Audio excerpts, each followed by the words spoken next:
Okay, so I bought this device from Navtool. I have an older vehicle. I have a 2013 Buick Enclave.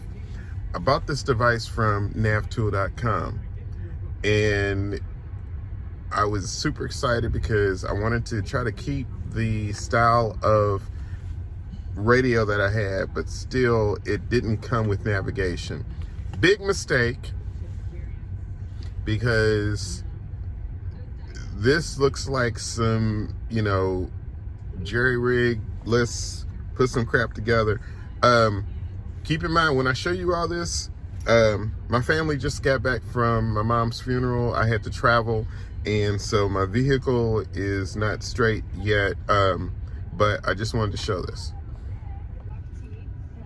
So this is the device that you have to use to operate the CarPlay. It sits in the cup holder, and then you'll notice that there is an auxiliary wire sticking out of my trim panel, and these are the devices. I don't know if you can see those over here on the side, but that blinking light down there is basically the Navtool interface and the wireless remote that connects to the cup holder to operate the vehicle, to operate the CarPlay.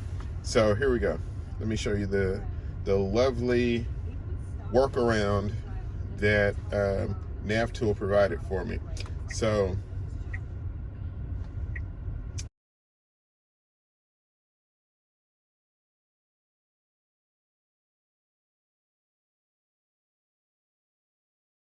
okay, so I'm turning the vehicle on, and I'm moving it to the source, which is, you have to do all these steps in order to get it to work. And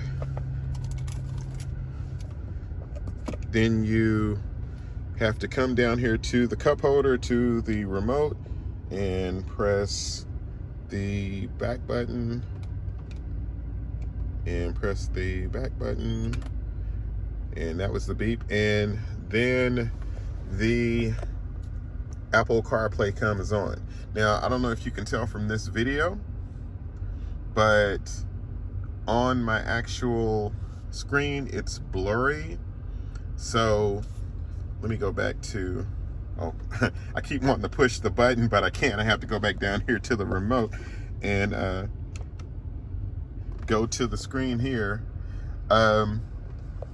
So there's no touchscreen feature, which I get because my original screen is not a touch screen, but you have to move the dial button to get to the different things, which, yeah, it's a slight inconvenience.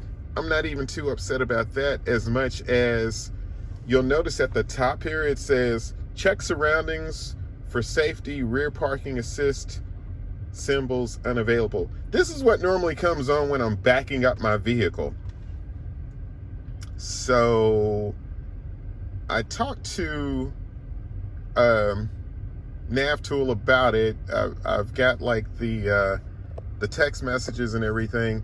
At first I had the lines that normally appear when you back up, and they said, oh, well, just go into your normal radio settings and take that off and they'll disappear. I said, okay, fine, but the text is still up here. Crickets. Crickets. Not cricket like the phone company, not Cricut like the company that makes stuff, but crickets like the sounds that you hear at night when no one is available and no one wants to talk to you, and the crickets are moving their legs because they were silent. The only time I heard back from Navtool.com is when I said I want to return this item for a refund. Then they go into look at the website, because you have to turn everything in pristinely, not use any of the devices, turn them back in their original packaging, 14 days from the date of shipment or 30 days. It is a scam, a total scam. Don't buy from them. I highly recommend Don't be like me and the other people that they are taking money from. Do not buy from Navtool.com. Just go ahead and buy you another radio. I wish I went on ahead and bought me another radio, because they ought to be ashamed. I didn't have any navigation to use because I knew I had to go to Virginia for my mother's funeral. But I didn't have any in my car, so I had to, and when I was trying to talk to them initially to get this little piece of a remote to use to get back and forth, they didn't want to send me another one, which, you know, it finally came, but it came while we were away at the funeral, so I didn't have any navigation to use on the screen. But this is crap. It really is. I'm so disappointed, and I'm disappointed that they weren't willing to try to help me to, you know, I would be willing to try to keep it, even though the auxiliary wire is sticking out of the trim, which looks so unprofessional. Even, you know, when I tried to get them to help me to get this off of here, they were like, you know, it is what it is. You bought it. That's it. Money wasted. Sad. Don't buy from them.